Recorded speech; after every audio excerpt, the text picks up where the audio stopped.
Okay, hello and welcome to My Security TV and our Tech and Sec Weekly. My name is Chris Cubbage. I'm the editor with My Security Media, and this is our Friday morning episode. We normally stream live on Tuesday afternoons and on Fridays. And today's episode, we're with Dr Jed Horner, Strategic Advocacy Manager with Standards Australia, and Dr Sushmita Ruj, Senior Research Scientist with Data61. First up, we're going to be looking at the New South Wales Cybersecurity Taskforce recommendations, and this follows on from a webinar session that we actually ran with the Taskforce stakeholders back in July 2020. So it's great to be walking through the recommendations and the outcomes from that initial Taskforce sessions. And then we're going to be looking at Data61's recent AI-driven privacy tool, Personal Information Factor, I think it's called, PIF, and with Dr. Ruj as well. Let me just walk through and just double check. If you happen to be watching, please press like or say hello. That way I know that you're actually on and we're streaming live. But otherwise, I'm just going to trust the system today. And we didn't play our fancy video either. I don't trust that. So hopefully the system holds up. But yeah, give us a shout out from wherever you are listening from the world.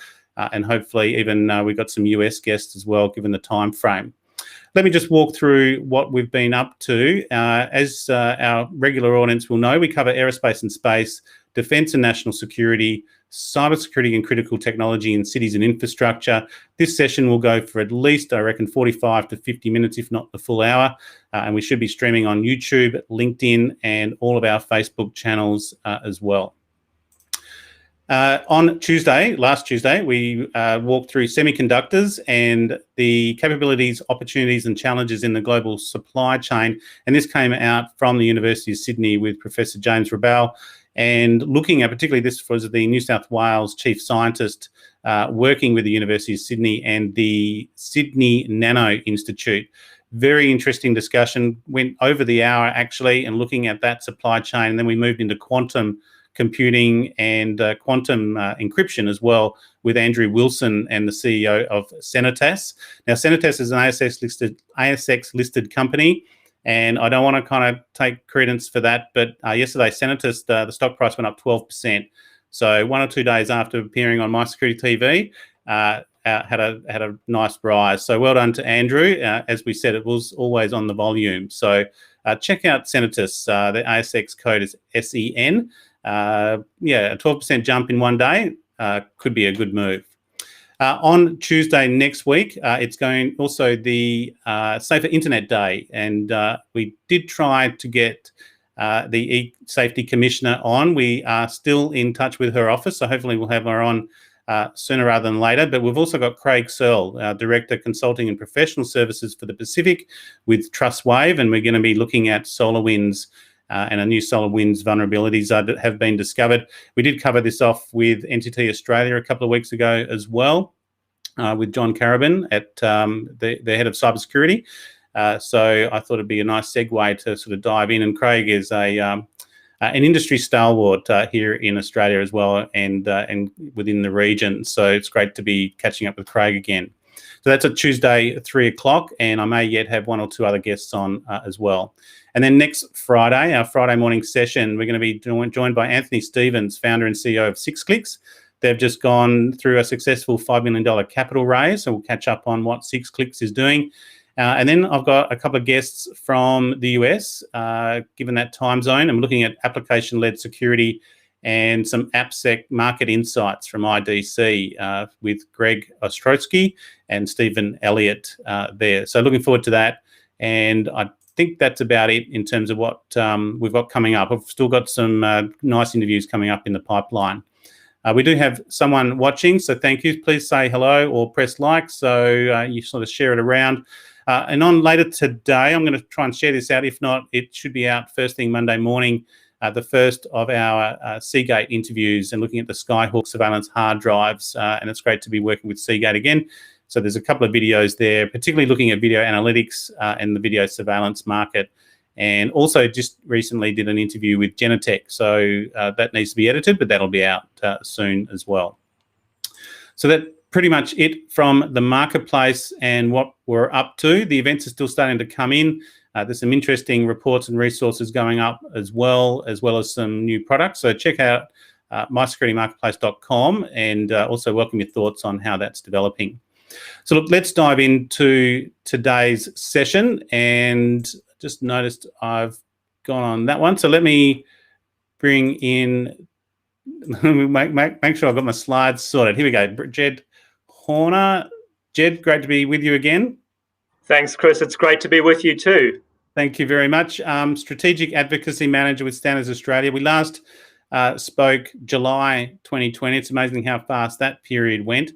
And we had the Minister on, Victor Dominello, with the Minister of Services Australia, Services New South Wales, AusCyber, and we also had the AIIA on as well in terms of that webinar talking about the Cybersecurity Taskforce. Yeah, maybe introduce the audience to your role with Standards Australia and sort of the Taskforce background, and then we'll sort of dive into the recommendations. Thanks, Chris. Well, like I said, it's great to be with you again, and it's great to think back to July last year, which now is a while back, where we first started this conversation. And I might add, a lot of really useful input came off the back of that. So thank you as well, because I think it's really good to talk about what we're working on and also to share that more broadly so people can participate. In terms of my role within Standards Australia, it's largely a role connecting us with policymakers, regulators, and the broader market. And that includes a whole range of market players in areas like cyberspace too, who might consume standards, and indeed people who might want to shape them, as we're about to talk about in a second too, which equally matters in terms of good practice, and then I'll divide that up between good and best practice in a second as well. And so I think that's really important to underline. The task force itself was formed last year, as you noted, and we had that quite an engaging session with you to talk about the background to that, but it was chaired by Victor Dominello, who's obviously the New South Wales Minister for Customer Service. It's a pretty broad remit for those who might not be aware. It's a big department. It looks after ICT assurance, and then it also does the coalface stuff that we all can, I think, see and feel, which is the Service New South Wales centres, the increasing digitisation of services through Service New South Wales, everything from fishing licences to IDs and driving licences. So it's a huge, huge remit. The task force itself was formed with AusCyber, and Michelle Price obviously was the co-chair of that as well, with Minister Dominello. And the objectives really was to map out the cyber standards landscape in Australia, which we acknowledge was complex to decipher, except for people who've been working in the space for years and have a really mature architecture and understanding. And then the other piece, of course, driving that was some of the regulatory moves. So we know that at a federal level, there's work underway at a state level to maturing frameworks in terms of cyber investment, including through assurance functions. And we wanted to make sure that people had access to information in a single space.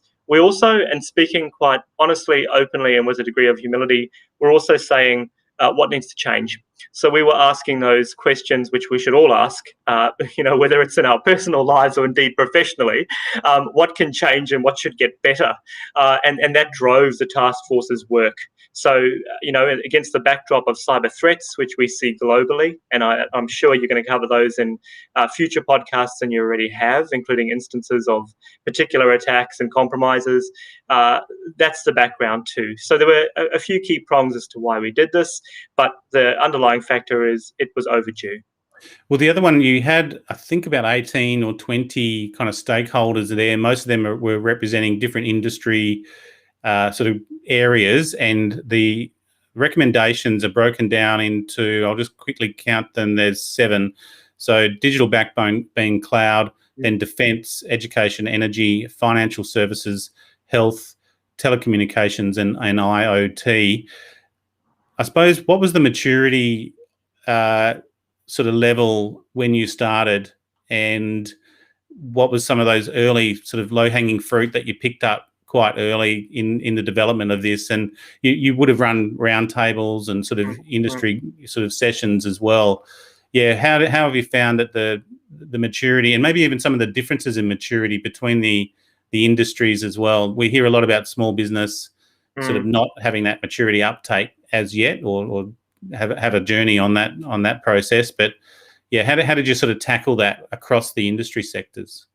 That's a really good question, Chris, and I think you could look at it through the lens of the entity size, which is small and medium enterprises, and you're right. You could also look at it through a sector lens. So what we saw is if you look at areas like cloud, where you have a lot of hyperscale providers, and you know who they are, it's the Amazons, it's Microsofts, it's the Googles, standards are fairly baked in, including at an international level, into all those frameworks. So you have the NIST standards, you have relevant ISO standards that are called out, 27001, and also the privacy standards too, which are quite new, but which are being embedded globally into how they operate.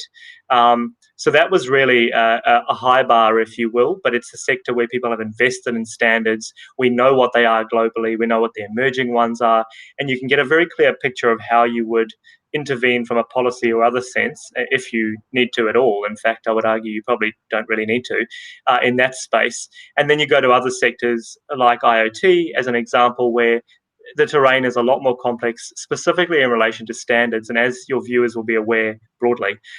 So supply chain security, a whole range of things are a concern in that realm.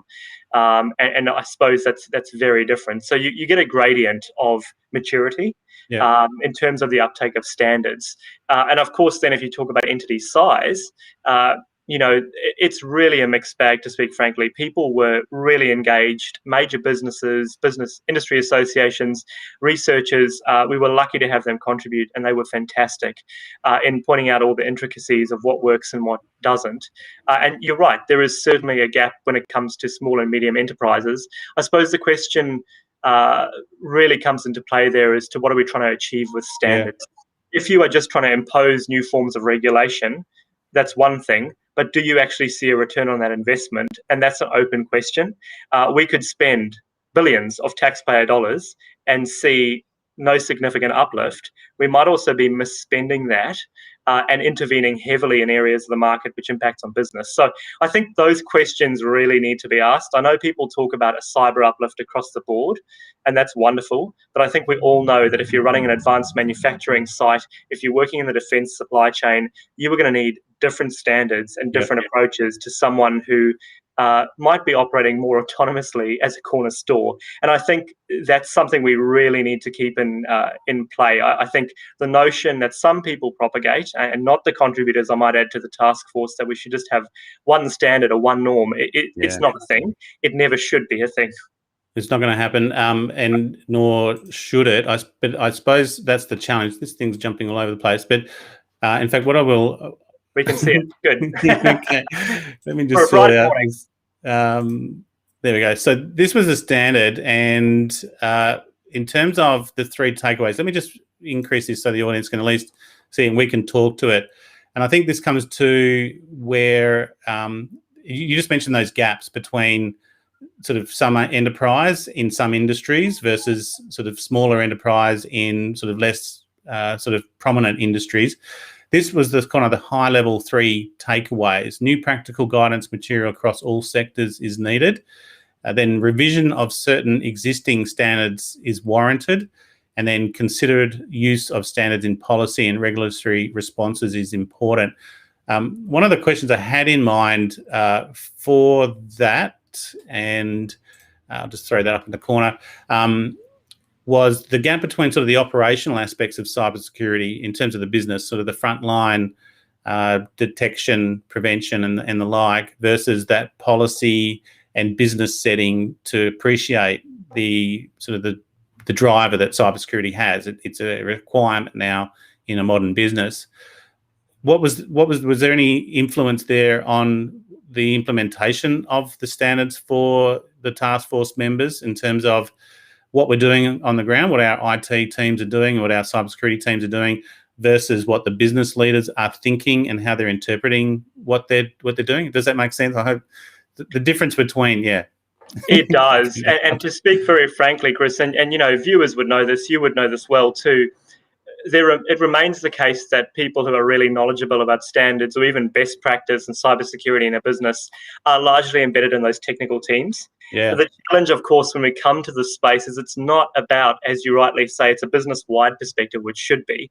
And neither is it about technical controls online and particular interfaces and even on physical sites in terms of logging in or checking into spaces. It's also about business practices more broadly. So one of the things that we draw attention to in the report is protective security, that long lost, forgotten factor, which is actually equally as important as any technical controls you can embed and any software or particular instance you might buy for your business. So that did come to the fore. And I have to say, the other thing that Taskforce members raised, which is definitely channeled in this report in the terms of the guidance material, is that translational gap between people who might be business decision makers, for example, at a board level, or senior executives who might not work in this space, and even might not work very heavily in the regulatory space, which might seem strange, but it's true. And that's an area of work we need to do. So fine to have a standards document, and they're great for people who actually implement them at the coalface, because that's who writes those documents.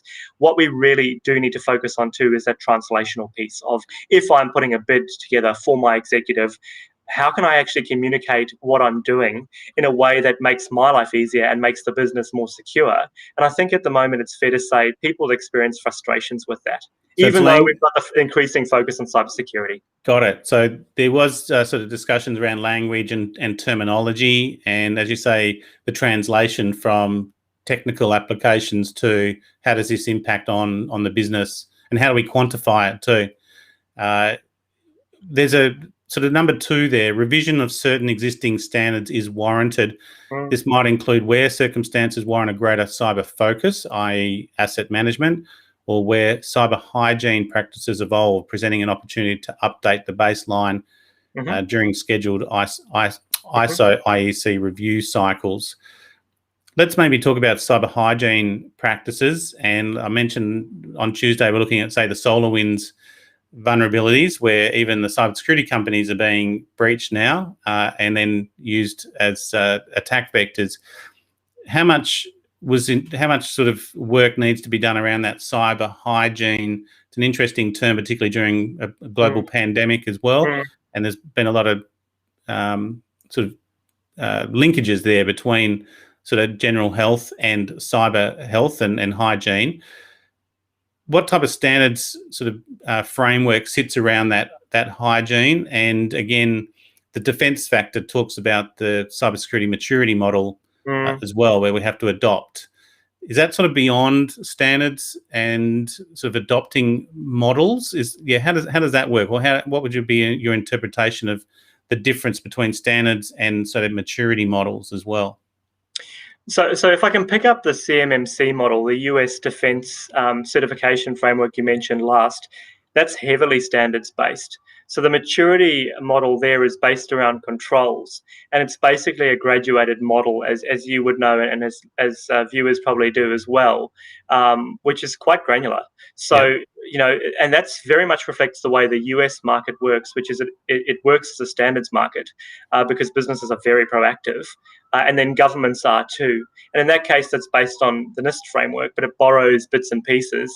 And then it's underpinned by an ISO framework around conformity assessment. So making sure we're doing that assessment properly as well is a vital thing.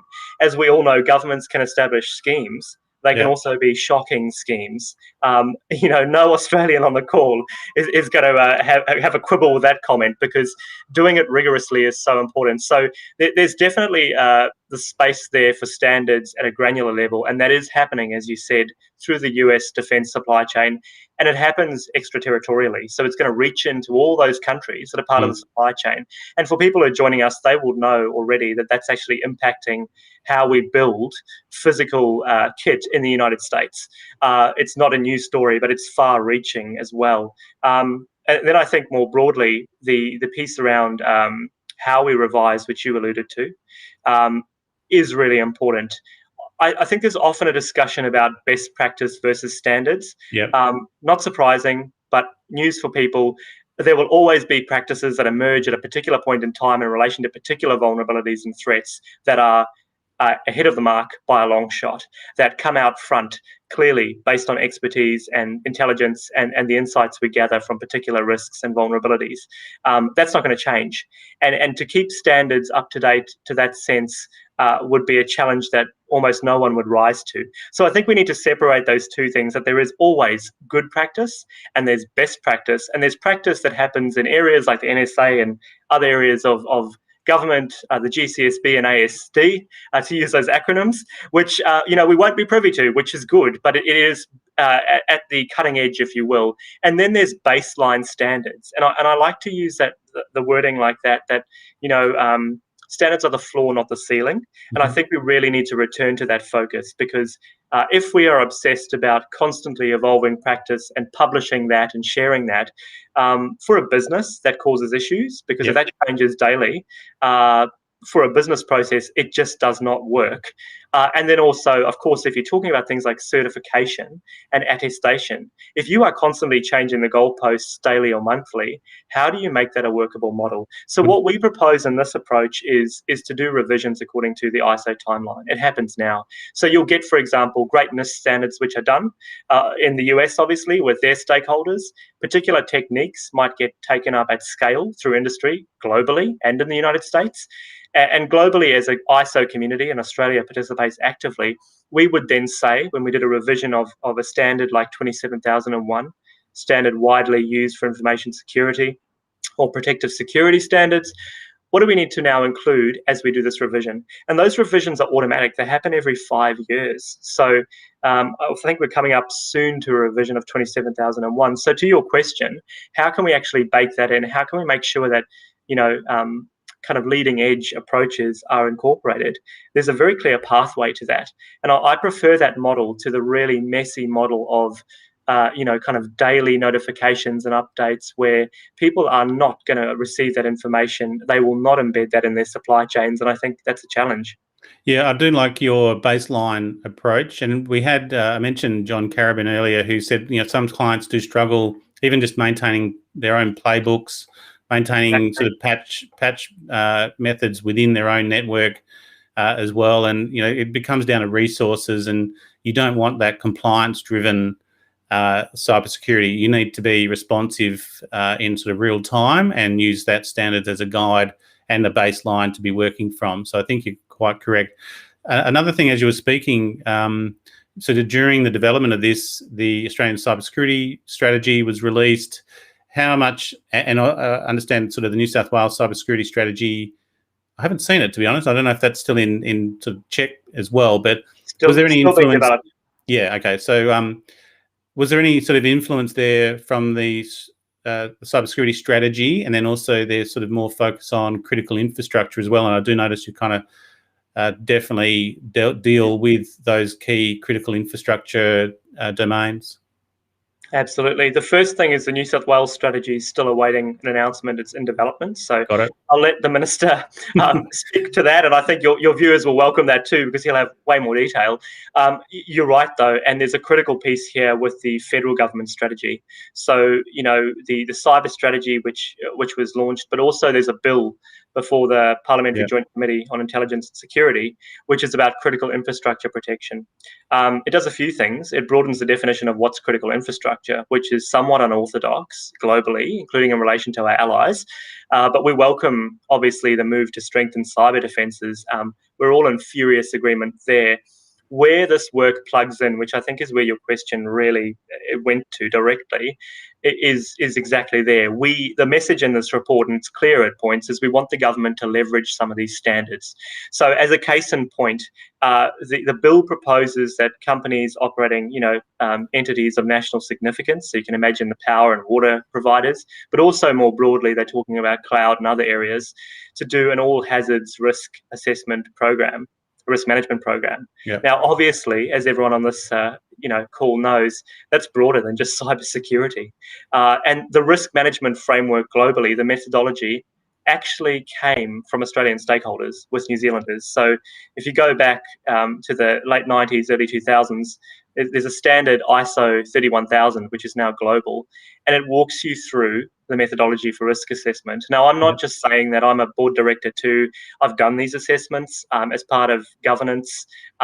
It's a really user-friendly way to approach risk management. So we're saying to stakeholders, including government, please make sure, to the furthest possible extent, whatever you do in designing sector rules, which is what they're talking about, you try and align to standards. Yep. It would be very disappointing to have, for example, cloud providers required to meet new onerous standards when they already meet the US government's requirements. They work in very sensitive areas, and they meet standards globally, which actually I would argue have served them extremely well in addition to all their good practice.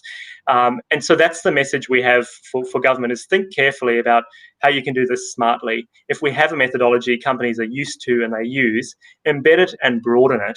Because what we're talking about is people who are outliers, and there are a lot of leaders in this space, and I think we need to acknowledge that. I think sometimes the public rhetoric starts from, it's all going to hell in a handbasket, there's all these security vulnerabilities and nothing's being done. What we really need to acknowledge is companies themselves have a vested interest in fixing these issues. Often they're spending money to do so. So our message very clearly to the federal government was, please leverage what we do well and fix perhaps what is not being done well. It's clear. And as long as it's risk-driven as well, I think should be. It's always easier said than done, though. It's not until you actually start. It's easy to identify the risks. It's mitigating them is probably the harder part. But you're right, with 31,000, most organisations I'd imagine should be following 31,000, and it goes back to even the old 4360 in my early days. So we followed it all the way through. Look, that's it. I think we'll have. Definitely the recommendations are on the marketplace as well to download. Otherwise, you can go to Standards Australia, no doubt, as well, or just I was going to say Google, but Bing here in Australia, you can Bing someone else and check them out. But otherwise, I did cover them off a couple of weeks ago as well. So look, they're worth looking at. I suppose just to finish off, and Sushmita's not there just yet, so just to give her a moment to come back on. What I thought might be worthwhile, let me just bring up, let's just dive into the cloud, because I think that's probably the most relevant and sort of broader. It deals with everybody there. Hi, Sushmita, I'll bring you on shortly. The digital background cloud. What was kind of the thinking behind bringing that up first before everything else? It's a good move. Obviously, I would condone it as well, but yeah, thinking around the digital backbone and focusing on cloud first in terms of recommendations? A good question, Chris. We were thinking, what's the true kind of horizontal? And cloud was that. So when we were diving into thinking about cyber vulnerabilities and risks, the government's called out all these sectors individually, which are nominated as critical infrastructure. And, food and groceries is a classic one I'll use here as an argument. Yeah. But what's the single biggest risk is that payment systems go out. And so that's financial services, that's the vulnerability, or, their ability to actually operate, which might be cloud as well. And that's why we picked that out first. Again, to my point when I opened this session, it's also very mature. So we were not struggling to find frameworks which were embedded deep in businesses globally, and ones that were on the horizon, and really trying to build an architecture for if you were trying to set a framework, and even if you were starting from a policymaker's perspective, what would you do? And this is where we landed. So it in a sense, it was logical in terms of how it connects the different pieces together, but we also recognize the centrality of cloud and the maturity of that space. And I think if you go through the list, there's quite a bit of detail there about the standards that we actually call out. And we actually almost construct a recipe. There's SOC 2, there's 27,001, but that was quite deliberate. And I have to say, the hyperscale providers were really constructive, and I don't think there's any contention in that space. It's actually very encouraging to see. Yep, and particularly as federal government as well, bringing out their own sort of cloud security requirements as well, up to that protected level. And then you've got 27,001, SOC 2, and potentially the FedRAMP, which is the US Uniform Security Baseline as well. So, look, what we wanted to do is at least highlight the recommendations and that they're out and they're worth the read. They're free and easily accessible. And Jed, maybe just to finish off, this is, we had you back on July. Here we are in early February. This is sort of a bit of an ongoing story. What's in the pipeline in this body of work? Great. This is the first step from the Taskforce's work. So the first output, which we promised, in terms of a roadmap. And some of these recommendations are already being kicked off. So that actually happened before the report was released, which I think is really encouraging. And people might want to hear that. The usual thing we get is reports released and they sit on a shelf. See you later. Exactly. Just to reassure people that's happening. There's advocacy work going on with the federal government in relation to, how these recommendations sit within broad frameworks, which will interest companies and all the people on the call. And then finally, which is probably most significant, we are committing, and we have committed back in July, to develop that framework, which will be publicly accessible to everyone in Australia and indeed globally, which maps some of those broad level requirements and the standards against those. So for people on the call, it won't get to the level of specific controls and how they compare. That's already available in the market, and there's already providers who do that. What this will be is a publicly available source of information, which will say, if you're getting into defence, here's the particular Australian requirements. Yep. Be mindful of CMMC. Here's the link to the relevant CMMC framework. It'll walk people through what those processes are. And when I think about scale-ups, startups, and even mature Australian businesses who might be interacting with others from a supply chain perspective, and we're thinking here commercial contracts, risk management, that might be really useful as an enduring source of information which is live and constantly changing.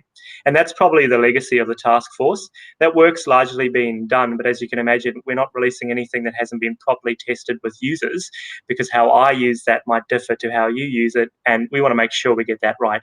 So you can expect that in the first quarter of this year. That I'll commit to.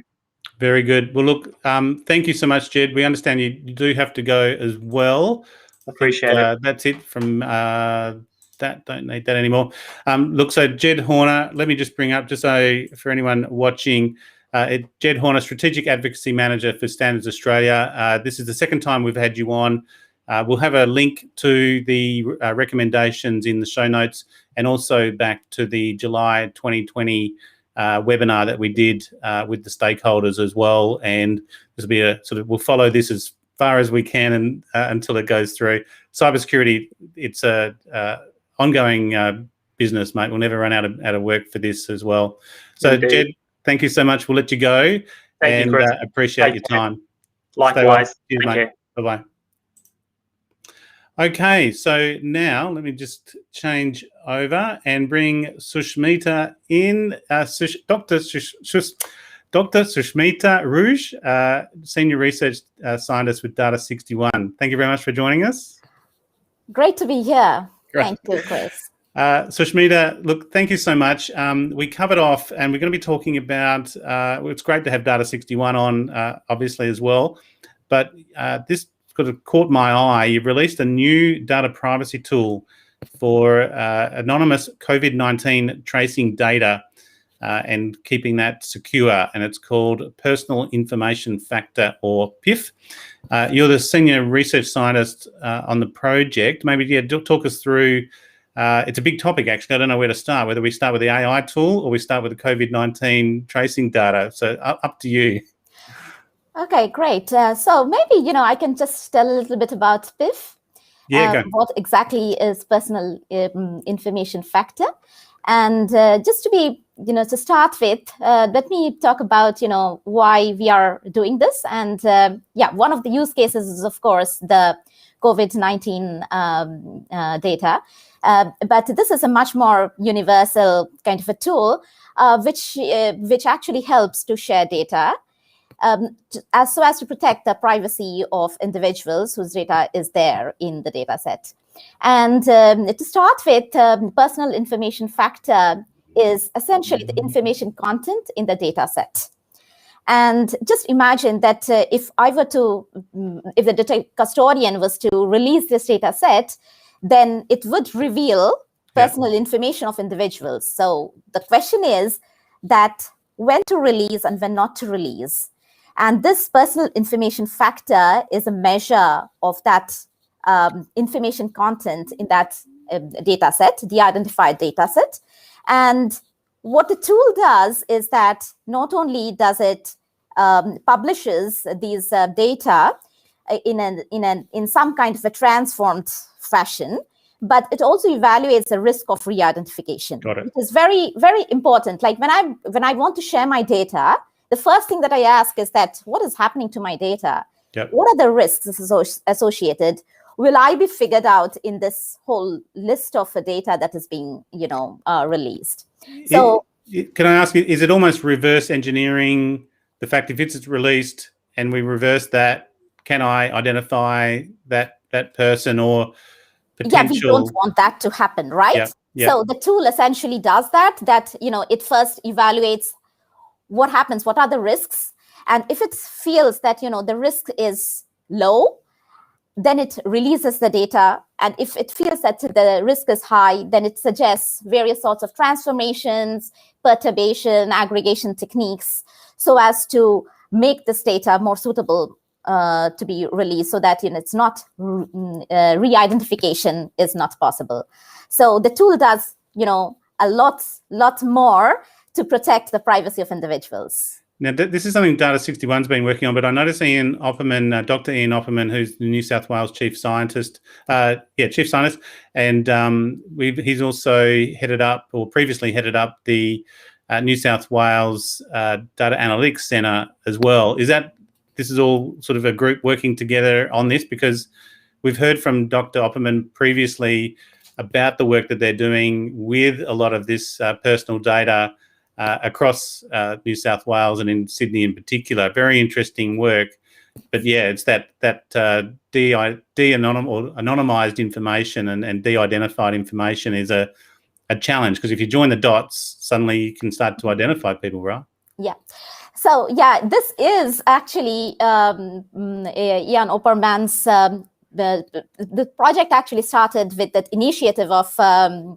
Ian Opperman, and what we are essentially trying to do at Data 61. Data 61 was also involved from the very beginning, but what we are trying to do is that enhance that tool. So we want to enhance in such a way that we can mitigate against various sorts of attacks. So we are trying to identify what are the attacks, what are the attack vectors that are possible that might breach the privacy of individuals. And that is where the AI comes into picture.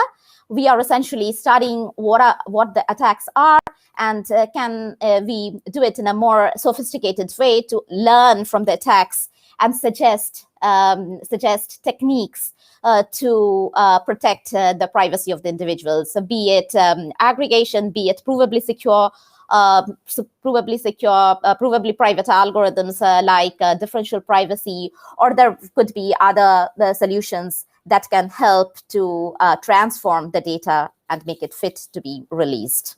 There's a fair bit there. One is we'll move into sort of the COVID tracing aspect and how different that changes the data sets to what Ian Opperman's team's been doing anyway, because they've been looking at sort of historical data and then trying to work out the patterns of that to sort of predict behaviour, whereas contact tracing is much more real time, much more personal as well, because if you put three pieces together as to where someone has been, you can almost track them back to where they came from, obviously, and start to identify addresses or personal information.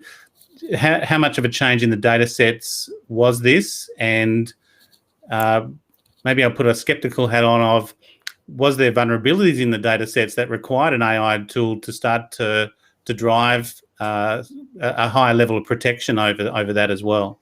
Yeah, to answer both of your questions, maybe I'll start with the first one.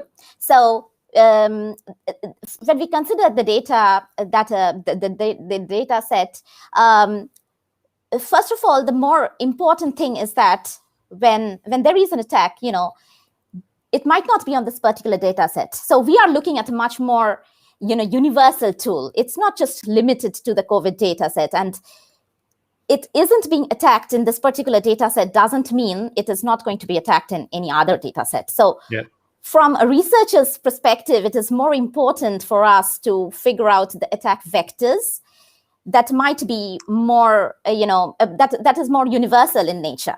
For example, record linkage or any kind of linkage attacks. When I know some auxiliary information, what do I gain from that? And that is why, we are bringing in this AI tools to help or, to modify our techniques of data sharing. And to answer the other question on this tracing and the tracking and how much information are we getting out, that's an interesting thing. And what I want to mention over here is that this COVID data release essentially gives a lot of information, as you mentioned, about insights about the data. For example, what would be the hotspots? Can I figure out, what are what are the sources of COVID in these hotspots? Now, it might not be possible from these data sets to actually figure out who exactly you were in contact with. So that's something you do with other tools. But this particular information, when it is sent out, it essentially gives us an idea about the hotspots, what are the sources of infections in these hotspots, and other insights like that. And just to mention over here, the important thing to note is that all this data, the individuals wouldn't like to be singled out. Yeah. And in this data set, so that is why the tool is become so important.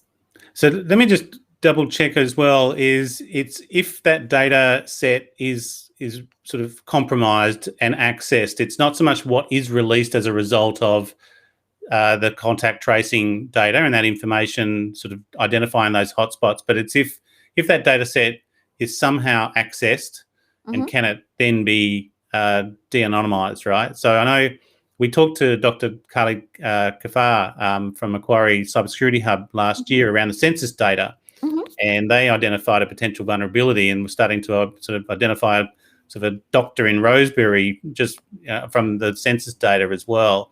Is that kind of the thinking around this process, as well as red teaming the data sets if that data is out and collected, even in isolation or 2 or 3 data sets, can it be used? Yeah, that is the point. Like, this linkage attacks are exactly what you are talking about. And we want to be very sure, very, very sure that, it is, of course, cannot link it with some auxiliary information, as you are talking about.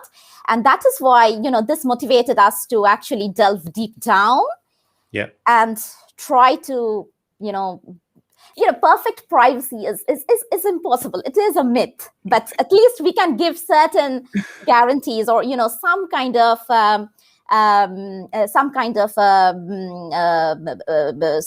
confidence, assurance on what sort of information is there and what sort of risk is involved. Yeah, I like that. I might have to quote you on that. Is perfect privacy is a myth from a senior researcher at Data 61. That means something, and I think it's something to underline. What type of AI tool sets were you using? Open source, or is this something you've developed yourselves? Is it just the algorithm itself? Yeah, that's a good question. And since we are developing it at the moment, we will be able to say more about it in the next, few months or so. And we are essentially trying a couple of techniques from machine learning algorithms and privacy algorithms, and we are trying to see which is the best match. And since we are trying a number of combinations and trying to evaluate and finding the sweet spot between things, I would say that we haven't essentially singled out or zeroed into just one technique. So this is an ongoing work. Okay, and I suppose that again, that ongoing work is it machine learning, or is it an AI that is learning? I know there's always a difference, but is it an AI that is learning, and you can give it new data sets and it will adapt that, or is it purely just learning on that data set that you give it, and then you have to train it after that? Yeah, so what we are trying to do, we are actually looking into different attack vectors and try to see what information we can get from the data set, and what information can we, what can we do with this attack vectors? Can we try to predict something about future attacks or possible attacks, and try to bring in more, try to look into different sorts of data sets, various application domains, the structure of the data, to get more information about, what exact algorithm to use on both sides, on the privacy side as well as on the ML side. Can you go into some of the attack vectors that you're looking at as well? Yeah, sure. Yeah. So we are essentially looking at different sorts of linkage attacks, because that's essentially the source of, biggest source of vulnerability, I would say, because you have so much information, so much data available, and linkage attacks essentially does that. So if you have some auxiliary information, you try to figure out what could be used, or how two information or two data sets can be linked together. And we are delving deep down into these sort of attacks, trying to see what are the connections, what are the relations between the attributes of the data. Will one of these attributes become, will it cause or will it give out more information about an individual, or certain properties or attributes of an individual if I know something else? For example, if I know, if I get hold of some, a very simple example, if I just know whether you went to a particular doctor during a certain period of time, you might be able to actually, it's very easy to see, like, you might be suffering from this disease, or you might have some symptoms of that disease. So yeah, you might not essentially have this data about the disease that you are having or some symptoms, but just that you visited this particular physician might essentially give you some idea. So that's one of the biggest challenges in privacy, and that is why we are dealing with attacks of this sort. And there could be various other attacks as well. I suppose that linkage is all the data sitting in one data lake together, and then there are sort of ID or hashes that are identified to a particular person. So if you do get access to all of the data, then you can start to, apply your own machine learning to de-anonymize it. Is that kind of the process, or is it segregated data across different databases? Okay, yeah, it could be within the same database, but within the same database, it is much easier to handle. I'm talking of disjoint databases, or databases where you have it's not in the same place, and that is why that is the most challenging part of this research, is that you could have any sort of auxiliary information. So how do I make sure? How do I make sure that this auxiliary information is not being linked to your information? And that is why it becomes very crucial to not just publish the entire data set, but some aggregated information about the data. And I think that's actually a very good approach.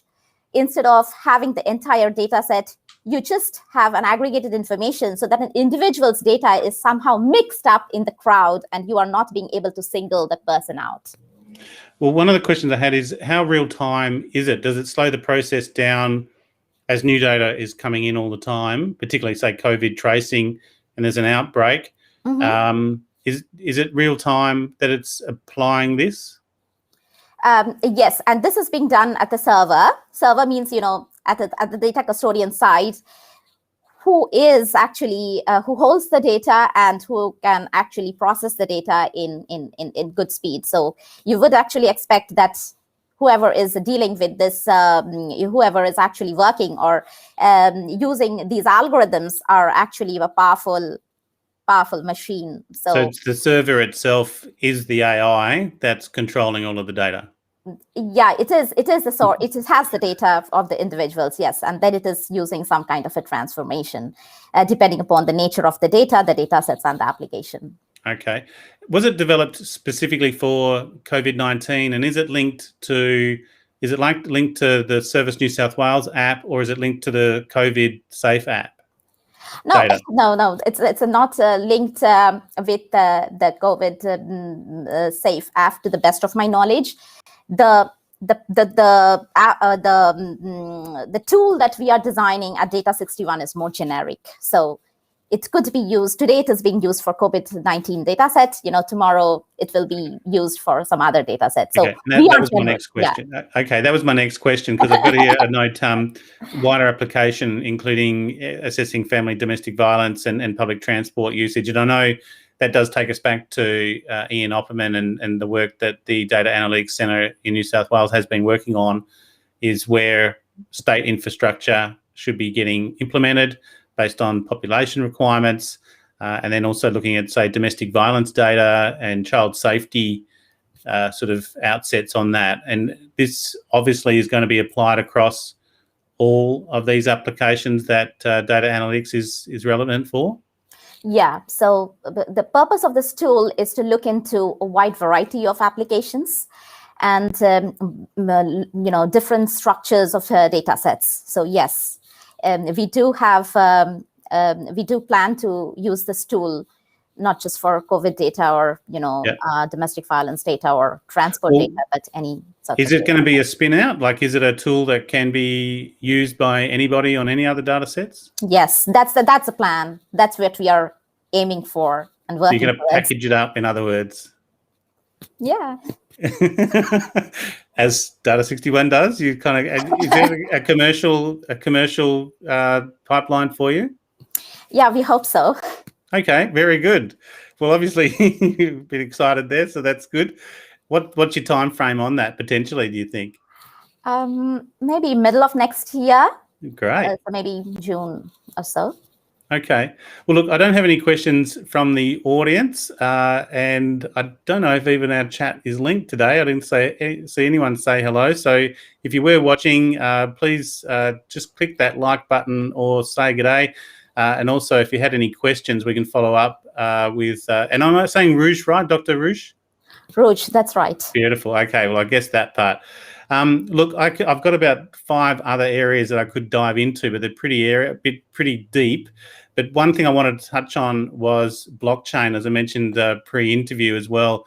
I sent it out to our subscribers. I had your full profile. And you're a cybersecurity specialist and also a blockchain specialist as well.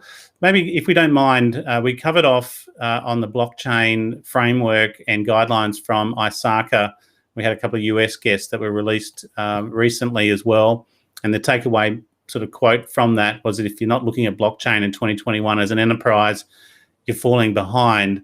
As a preeminent blockchain specialist, would you agree with that? And where's blockchain going? It's sort of is growing. It's certainly not going away, and it's increasing in prominence.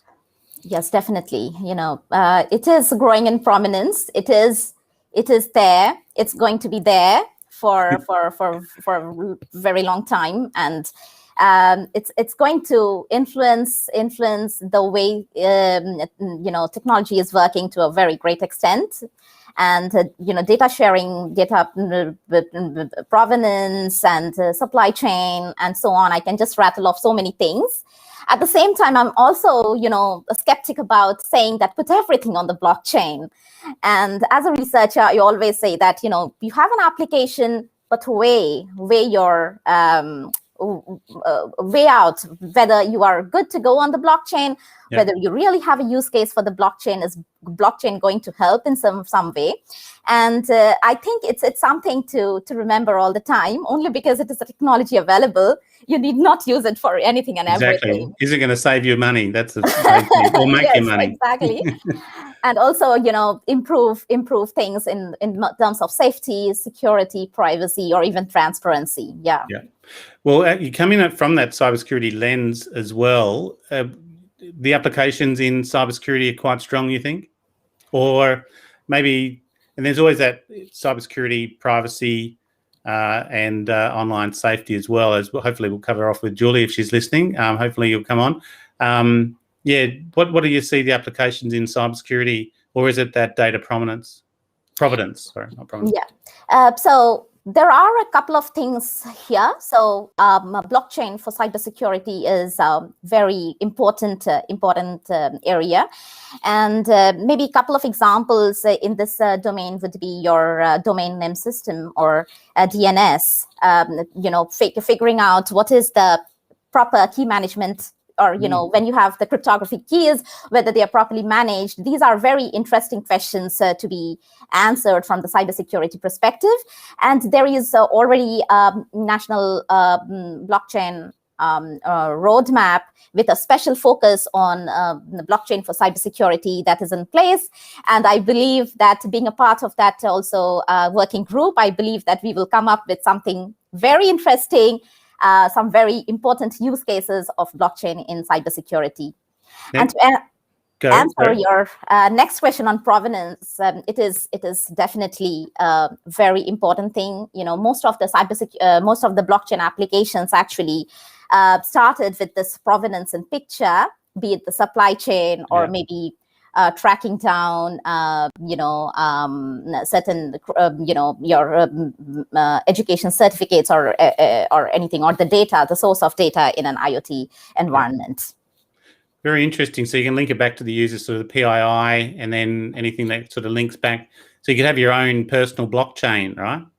You could have a personal blockchain, and it is suitable for many applications, but you could also have a, permissionless or an open blockchain. Yeah.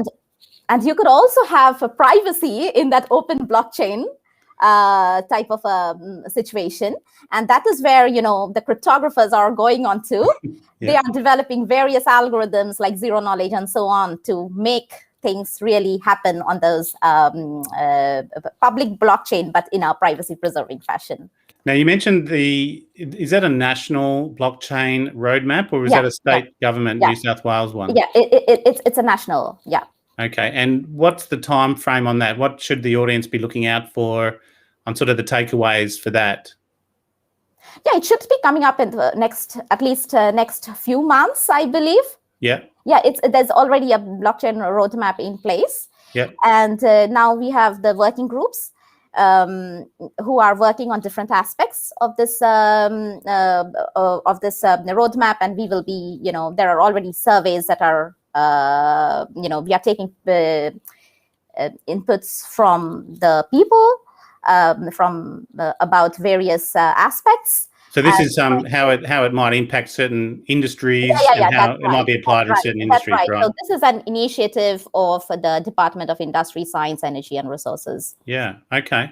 I might reach out to them because I think it's definitely something when we're seeing international sort of auditing associations coming out with blockchain frameworks, it's something we obviously will need to get our head around more deeply, I think, as well, on how it will impact. So Dr. Sushmita Ruj, Senior Research Scientist with Data61, absolute pleasure. I would like to flag to have you on again. Definitely when we see PIF, I think you might have to come up with a new name when you commercialise it. But good luck with PIF and your AI tool, particularly around what you're doing with data analytics for COVID tracing and other applications here in New South Wales as well. Fascinating work. Thanks, Chris. It was really a pleasure talking here. Absolutely. Look, I'll let you go and we'll close off the episode. We're just coming up to the full hour, so really appreciate your time. Thank you. I'll let you go. Okay, bye-bye. Okay, let me get rid of the captions and just some closing off. What I thought I'd do, that's what I had up. Instead of Data61 releases the AI-driven tool, and thank you to Dr. Sushmita Ruj at Data61. The report of the day, as we do to close off, we came across, thanks to Dr. Chris Flaherty for highlighting this one, the Commander's Strategic Vision, Never a Day Without Space. This is from the US Space Command, and some 4 space truths there I thought I'd highlight. This is available on the marketplace as a report resource. And I'll quickly rattle them off. Space is a vital interest that is integral to the American way of life and national security. Space superiority enables the joint force to rapidly transition from competition to conflict and prevail in a global all-domain fight. Space warfighters generate the combat power to win in space, and space provides the warfighter a combat advantage from the ultimate high ground to the tactical mile. I read that as slightly aggressive in terms of where space is going, but something to monitor as well, particularly under the new Biden administration and how Space Command will be driven as it moves forward. As I mentioned, on Tuesday, we will be joined by Craig Searle, Director Consulting and Professional Services in the Pacific with TrustWave, a Singtel company. And we'll be looking at the new SolarWinds vulnerabilities discovered and then talking about, obviously, Craig has a great insight across the Pacific and here in Australia in terms of cybersecurity vulnerabilities and the like. So looking forward to that. And that will also be on Safer Internet Day as well. And you can get involved with Safer Internet Day. I think it's hashtag, I can't see it. Otherwise, go to esafety.gov.au /SID. And there's some top tips for online safety. So I think this is our 5th year being involved in supporting eSafety and their Safer Internet Day. So that's it from us from the marketplace. Thank you very much for joining us. That's right on the hour. As I said, we'll be back on Tuesday next week. Enjoy your weekend and the rest of your day.